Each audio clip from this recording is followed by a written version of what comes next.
On Equinoxe television, we are broadcasting from Cameroon's economic capital, Douala.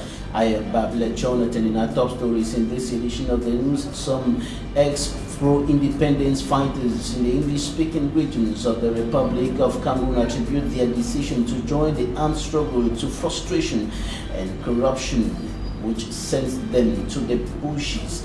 And they were speaking in the Tombel, indicating that they joined the struggle because they were frustrated by so many happenings in the country.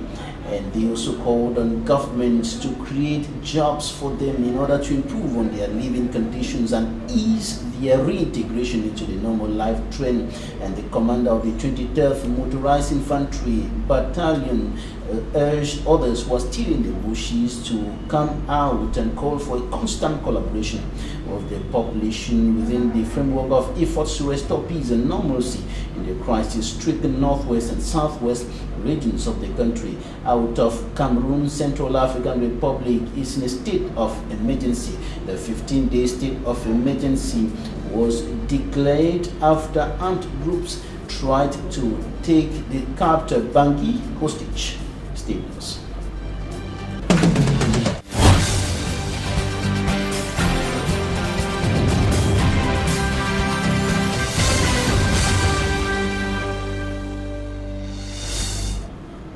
Thanks, dear viewers, for joining us on this edition of the 6 p.m. primetime newscast on Equinoxe television. And we are beginning right away in Tombel, in the crisis-stricken Coupe Maningoba division in the southwest region of the Republic of Cameroon, where some pro-independence fighters have said that they joined the armed struggle as a result of frustration and corruption in the country.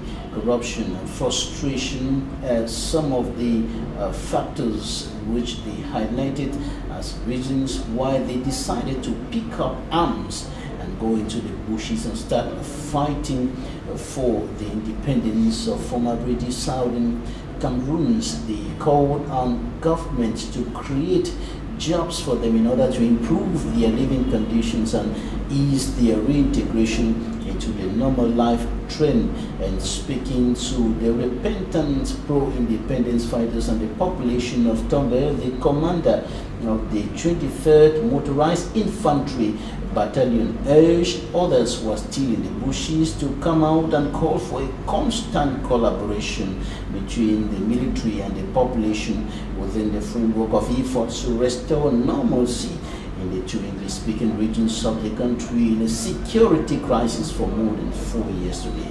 Innocent as a report.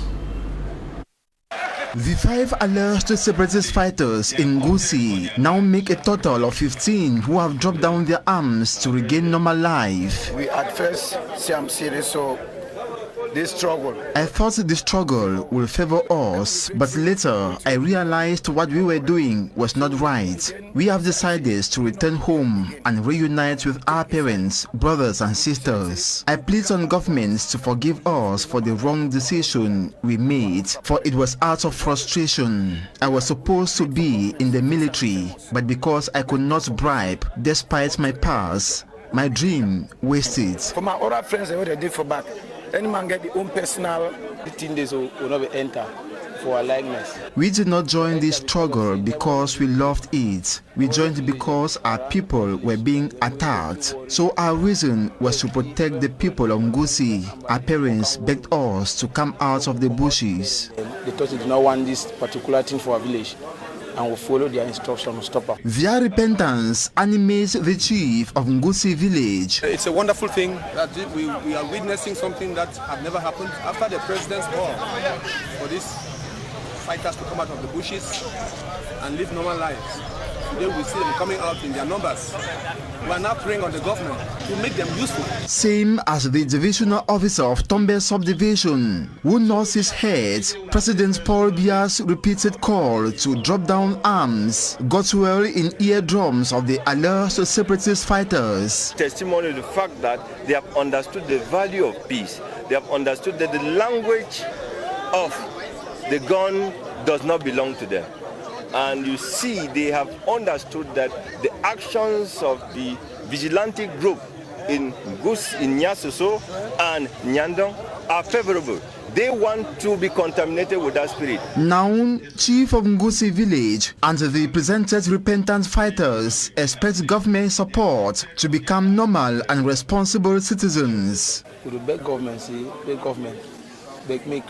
We beg governments to create us job opportunities to keep everyone busy, so as not to be tempted to join armed groups. So that may not get mine for joining the kind thing again. If government We will be glad if government helps encourage and boost our agricultural activities by granting subsidies and constructing farm-to-market roads. This will make other youths bounce back into farming.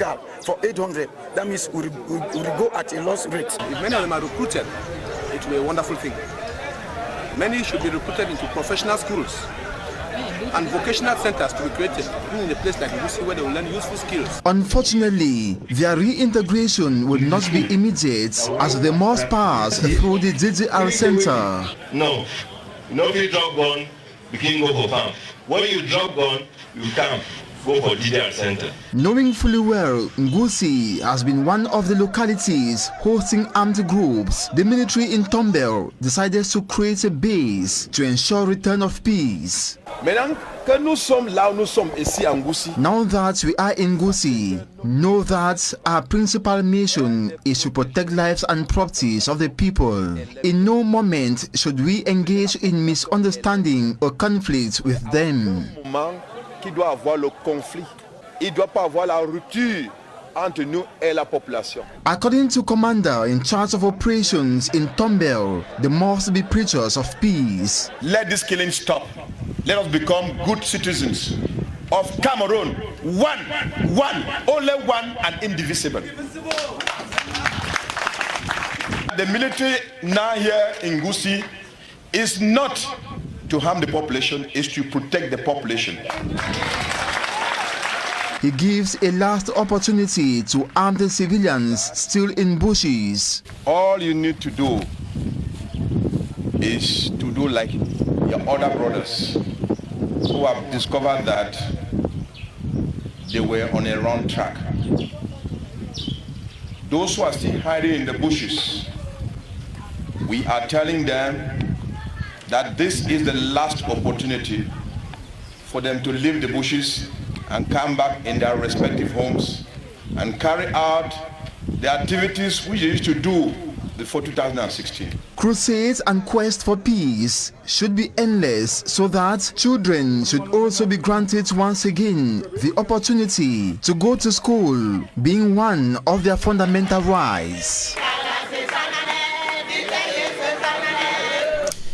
While the military fights to crush secessionist activities in the two English-speaking regions of Cameroon, civil society and political leaders and even national and international institutions have called for sustainable solutions to the problems in the northwest and southwest regions of the country, calling for a dialogue that will bring everyone on board, including the secessionists and the secessionist leaders, to discuss a sustainable solution to the crisis in the northwest and southwest regions of the country, and beyond the crisis, the Anglophone problem that has lasted for several decades today. In the meantime, traditional rulers are still targets in the southwest region of the country, and those of the Fako division are expressing concerns over the security after some of their peers were abducted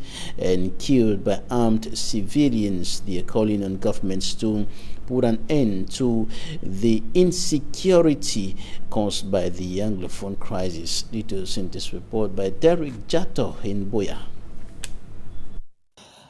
Fako Division, one of the zones hosting African Nations Championship CHAN, is having exceptional security concentration as the air, land and sea seem to be colonized by special units to hit back any opposing idea or action. And the Fako chiefs in that enlarged executive meeting for 2021 sounded a note of warning and caution to their peers on security measures and to respect COVID-19 measures. know the crisis we are facing. We know the COVID-19 which is there by us, and the new version is out again today. Chief Ndike Richard, President of FACO Conference of Traditional Rulers, called on the government to do more for things are still happening. For instance, while descending for this meeting in Tiko subdivision, some chiefs here were caught in the crossfire between the separatist fighters and the State Defense and Security Forces at Ombe along the Mutengeni-Limbe Road. We are not safe. We are not safe for the fact that you saw what happened in Mutengene today with the council workers that just went down there. If not to God, that was a fast intervention from the Mutengene unit, something best would have happened. These president of FACO traditional rulers also begged on their children still holding guns in the bushes against the state to drop them and come home to be part of these numerous opportunities provided by the government. But there is another problem: misunderstanding within. This institution should not be an institution of betrayal, because you stand in a position, you want to be the toughest person, so you have to betray everybody, you have to backstab them. The administration too is penetrating into the affairs of traditional rulers to either puncture or weaken certain moves. Showing appreciation, Chief Etina Monono thanked his peers for electing them into the House of Chiefs and reminding them that they are in the house to defend their interests. We can assure you that as we are here, we are going to do what the Papetin for. This 2021 enlarged executive meeting of FACO Conference of Traditional Rulers was to review the activities of 2020 and draw a roadmap for 2021. Security and defense forces are stepping up the fight against illegal business, notably the cultivation and sale of cannabis. This is a business that seems to be prospering, notably in the Bambutus division in the west region of the Republic of Cameroon. And recently, the security and defense officers arrested 2 widows who are accused of involvement in the marijuana trafficking in the west region of the country. Details with Fomi Amsterdam. These 2 women will unfortunately not be part of the funeral ceremony of their husband, Nchinda Bernard, billed for this Saturday, January the 23rd, 2021, in his native Bachem, Bambutus division of the west region of Cameroon. They have been arrested by the National Gendarmerie in connection to the discovery of over 500 kilograms of Indian hemp in their warehouses. We are here in a quarter called Bacham Sheferi. Gendarmerie received intelligence that there was so much Indian hemp being cultivated around this area. So we came and fell on this huge stock of Indian hemp. We have about 9 huge bags here, which are all collected from the houses which you are seeing in this area. Really a vast network. Local inhabitants believe that the stock of Indian hemp belonged to the late Nchinda Bernard, husband to the arrested widows, who was known to be involved in a huge network of Indian hemp trafficking. The women, according to security officials, have been arrested for protecting an illegal network of Indian hemp trafficking. We're using this opportunity to invite our operations to continue to collaborate with the gendarmerie so that we can bring to book all those who have chosen to continue in dangerous activities. While installing a Tapa Francois as senior divisional officer for the Bambutus division a few weeks ago, the governor of the West region, Awa Fonka Augustine, tasked him to do everything possible to remove the Bambutus division from the list of champions in counterfeit and the cultivation of Indian hemp in Cameroon. Several persons have been rendered homeless and many others deprived of their source of livelihood in the Bonaberi Douala 4 subdivision and in Bonamusadi Douala 5 subdivision respectively by wild flames. The flames consumed the house of several persons in Bonaberi Douala 4 subdivision, and over 10 shops were reduced to ashes in the Bonamusadi market. Immaculate Fogwe has more.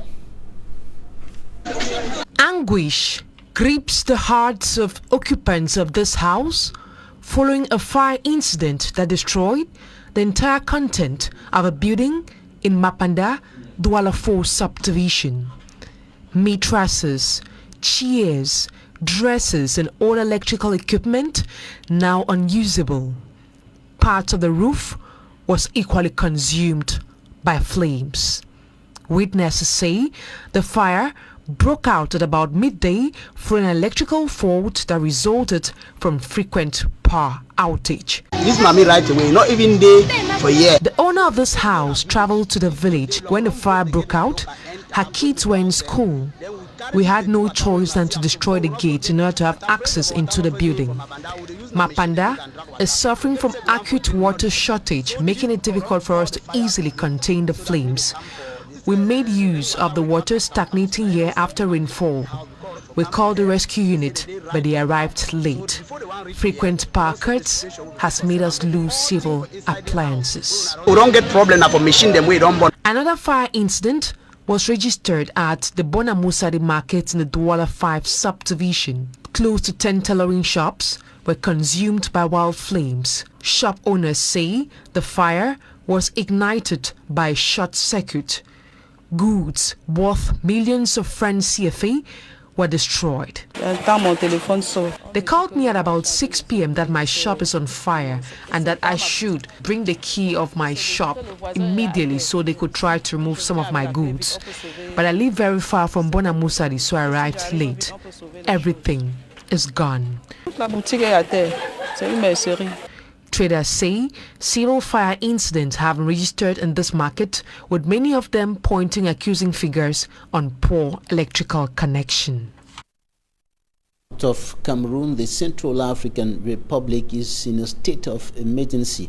The 15-day state of emergency was declared after armed groups tried to take over the capital, Bangui, in an effort to overthrow the president, Touadéra, and this measure has been taken in order to prevent the armed groups from overthrowing the government of the country.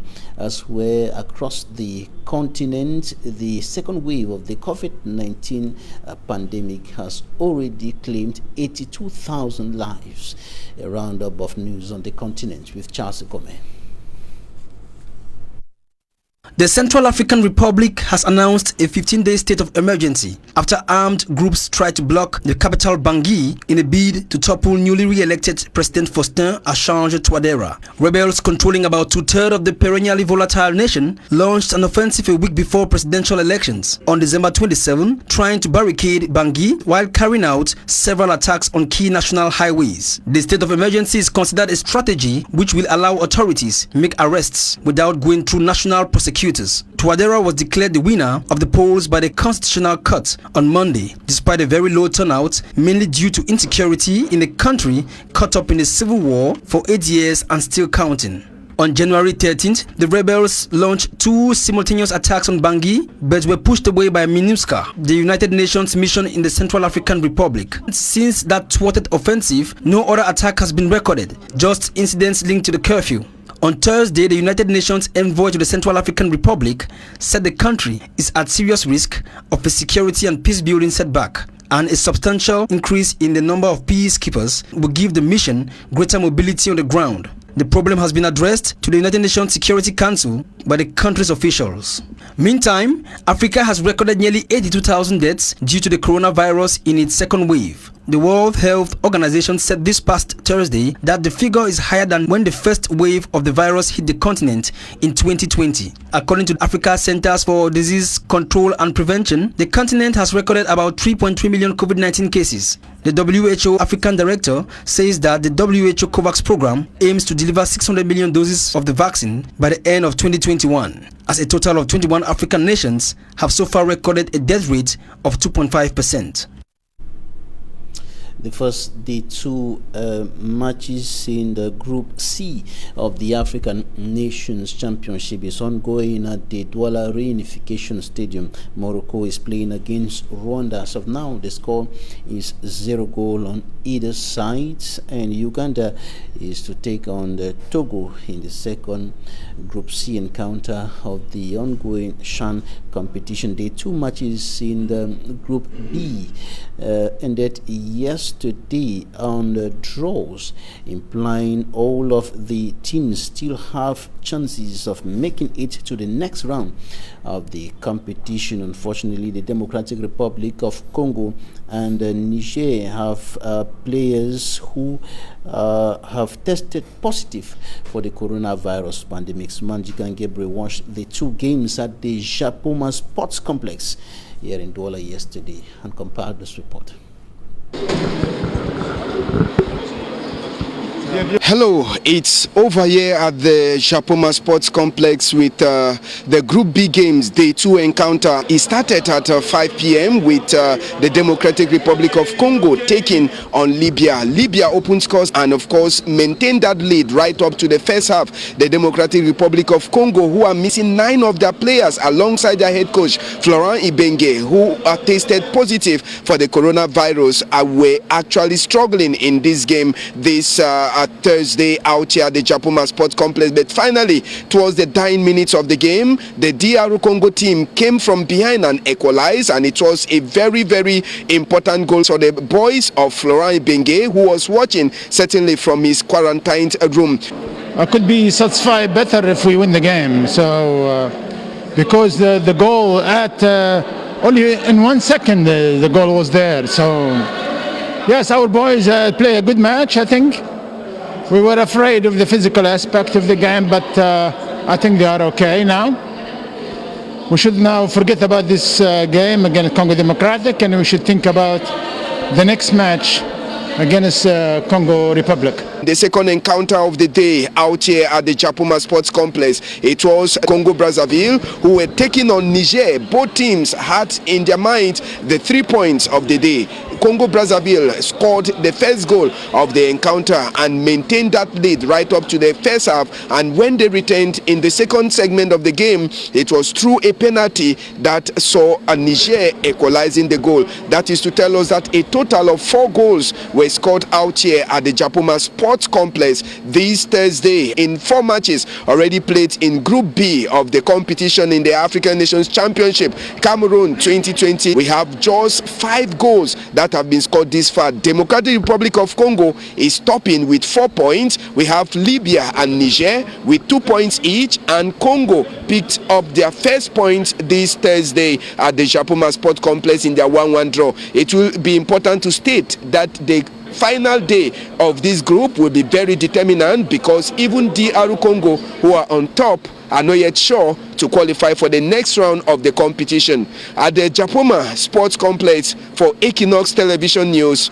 Raoul Tabufui, Smart Njikan Gabriel. Smart Njikan Gabriel ending the first part of this newscast. Talking point is up next.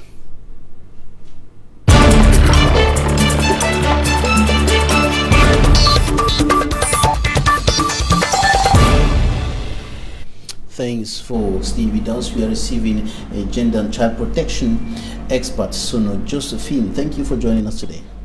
Thank you very much. You are the gender and child protection supervisor with the Cameroon Baptist Convention Health Services. That's right. And we're going to be talking about child protection, or better still, child abuse and gender-based violence in globally. Now let's begin with child abuse. A study carried out over a period of 3 years by the Cameroon Baptist Convention Health Services in partnership with a Netherlands-based non-governmental organization, Lilian Foundation, showed that in Cameroon, child abuse is on the rise, and over 50% of children have suffered various forms of abuses, with children with disabilities suffering proportionately more or worse. Can you tell us more about this? Thank you once again. Just to say that in the research that was carried out, we underscored that children with disabilities experience 5 times more abuses or violence, adversities meted on them because they live with a disability, because they are children. And the research told us or revealed that one of the most reasons for the perpetration on children with disabilities is the fact that there is ignorance. Ignorance in the sense that there is lack of acceptance on the part of parents, on the part of the community, on the part maybe of the government to an extent, in ensuring that children are brought up in ways consistent of their age. We'll come to that in greater details in a short while. That study was done in 2019, a little above 1 year after. What's the situation today as far as child abuse is concerned in Cameroon? Honestly speaking, the prevalence has, I would say, doubled in the list, or to the least part of it, because given the circumstances prevalent in our context, we are in a crisis situation. There are a lot of children who have been rendered homeless. There are a lot of children who have been rendered parentless. There are a lot of children who have been displaced and all of that. And so the situation has been made worse because of the current situation that we find ourselves, the displacement, the redisplacement, and all of what's happening. And we have many children who suffer abuses at various levels. Many of them, as far as the northwest and southwest regions are concerned, are now internally displaced persons. Some of them who have become orphans, some of them who don't even know where their parents are, many of them who are refugees in neighboring Nigeria and so on, away from those 2 regions. What about violence at the level of homes in other parts of the country away from the crisis? We have seen reports where children are flogged in a very inhumane manner. Some of them plunged in water, in heavy containers and things like that. At times, it's quite challenging to ascertain why such abuses are meted on children. We've had scenarios where children reported to our contact or within our facilities are being accused of witches, or being witches. And we have this study that was carried out in 5 African countries. And one of the reasons, or the findings, were that African countries or African culture, the traditional setup says that children are small witches, you know, especially those who live with the disabilities. And so the belief is that when a child is stubborn or a child behaves wayward, I mean, when there is an onset of conduct issue, supernatural cause. Yes, it's always attributed to maybe casting out a demon, or there is a bewitchment and things like that. And so that's one of the reasons why children are being treated in those kind of ways. Another thing is most of the children are children who live with maybe stepfather, stepmother, or aunts, or with other guardians, and so they are treated as second class or substandard than the other children in the home. And so most of the assaults that they experience, especially physically, are because, I mean, some of them hear words like, "You join your late mother," you know, "I am not the one who killed your mother." So when they get these kinds of attitude towards them, they kind of develop negative coping mechanisms. And in developing such resilience, which is developing into conduct issues, they either start stealing, picking things that are not telling lies, right, just as a way of coping. I wanted to open a little bracket there to talk about such words that are being used against children. You are a child protection specialist, and when words like you're a foolish child, you're stupid, you are, derogatory words like that are being used on children. What's the impact on the psychology of those children? Impact is, that's a form of emotional abuse, and the impact are long-lasting. They are far-reaching. We've had children who have grown up believing that they are good for nothing. But there are children who have grown up never finding love, and that's how this attitude is translated as they transition into adulthood.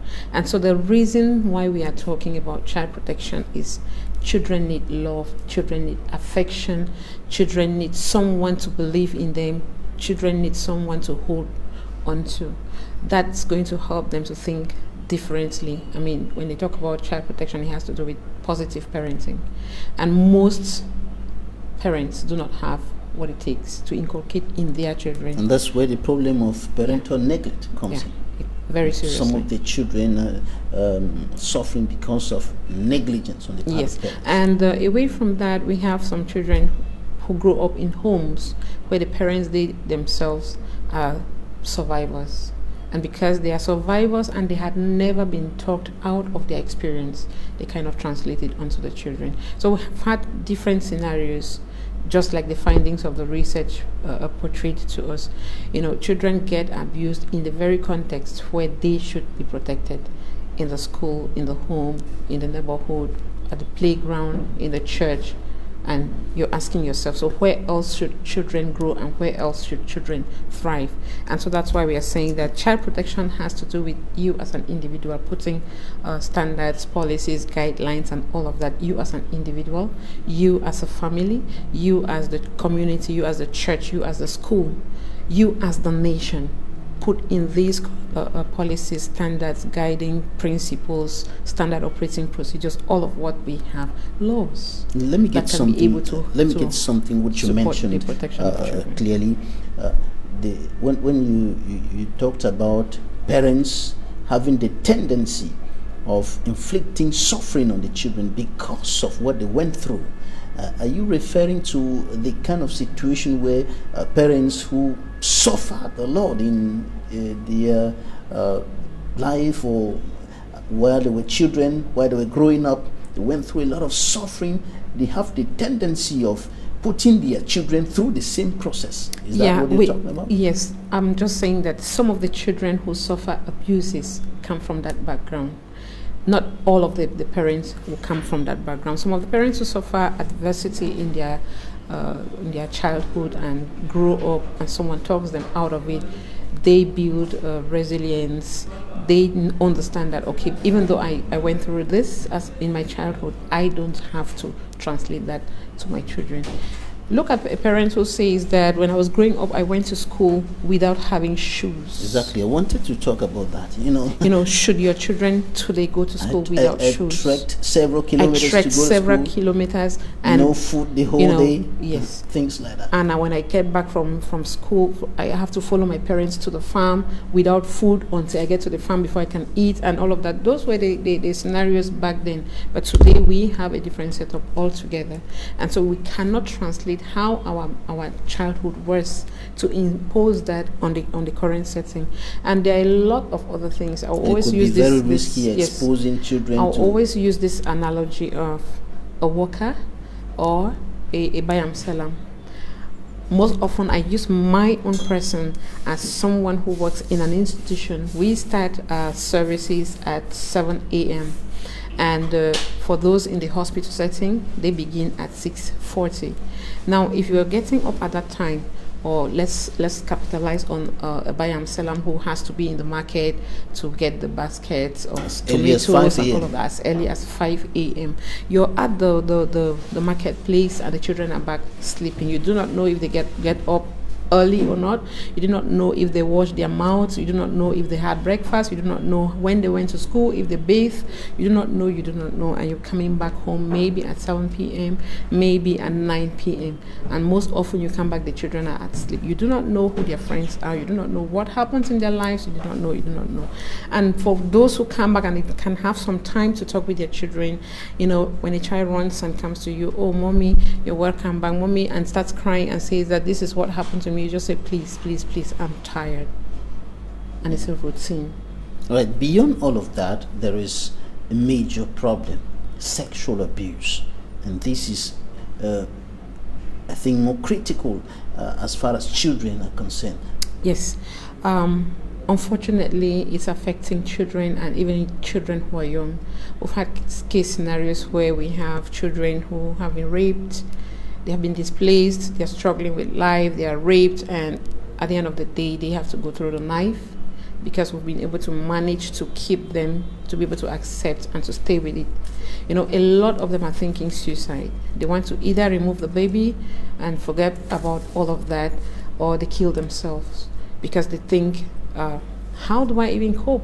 Our home was burned, I don't have any source of livelihood, I'm not going to school, how do I even take care of this child? There is no shelter and all of that. Some of them end up resorting to sex for survival, and that's what's happening in Littoral. We've had countless cases being reported in the facilities where we are here in Bopi and in Bonaberry. They are not only raped, some come, they are already pregnant. They have been driven from homes where their hosts were keeping them because they are like, okay, we give you shelter, now you're coming with an added burden. That's the kind of scenario that we have here. And so it's quite on the increase. And we are saying that we cannot sit and relax and life goes on. Douala is a place, it's been turned the land of the good, the bad, and the ugly. That's why the CBC Health Services has established a community practice for the management of gender-based violence and child abuse cases in Douala. Yes. What's that all about? Underscoring the need for continuum of care for survivors, the CBC Health Services established a community of practice made up of professionals, frontline service providers in the Northwest region in 2015. We didn't know we'll be plunged in an emergency setting, but we had that because we saw that survivors need care, and care that is comprehensive and it's timely. So we did that, and with the onset of humanitarianism, we just had to scale the practice up. Now in Douala, we've seen an increasing number being reported in our facilities. So we said, okay, if this community of professionals who are committed in ensuring that children, survivors of GBV, who are child abuse survivors and all of that, can have these kind of interventions that are timely, that are holistic or comprehensive and compassionate, why not implement it in Douala and see how we can support survivors? And that's how we were able to bring in the Ministry of Social Affairs, MINPROV, the legal department, we have lawyers, we have civil society organizations, we have the PCC, we have Kamer, we have Mulu and partners, we have a number of organizations here who are into humanitarianism. And so the benefits of belonging in a community is that we have a referral booklet. When we refer cases, we don't just say go to La Cantine like a hospital will refer, or go to the L'Hôpital General. No, we link. We have names of people whom you are going to meet, and these people are part of this community. And so when you're sending them, you're calling and you're connecting, and when they get there, they have services. So how can a victim listening to you now benefit from the services of the community?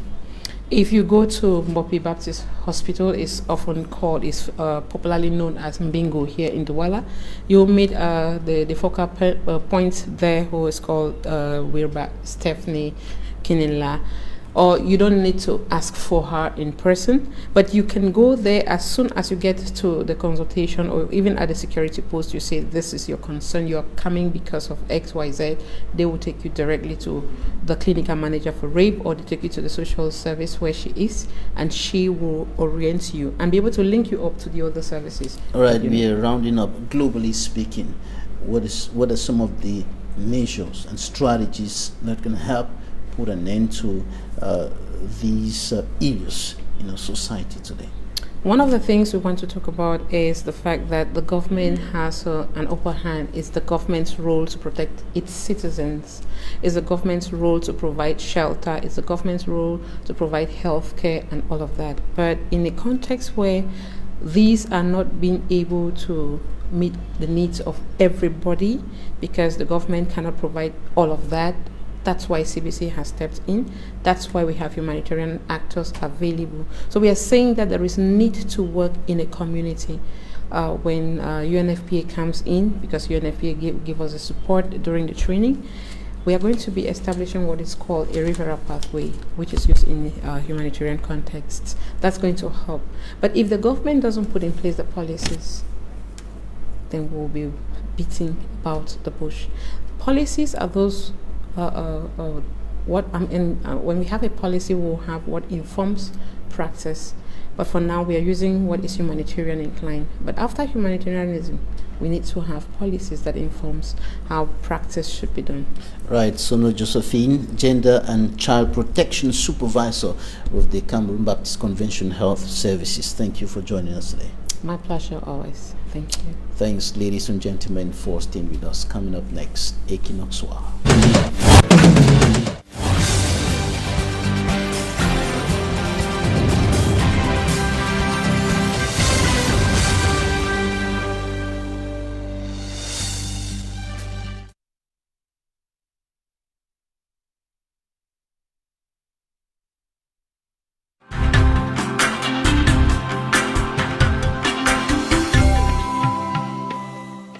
If you suspect you may have a coronavirus infection, please call your healthcare provider in advance and let them know you are coming.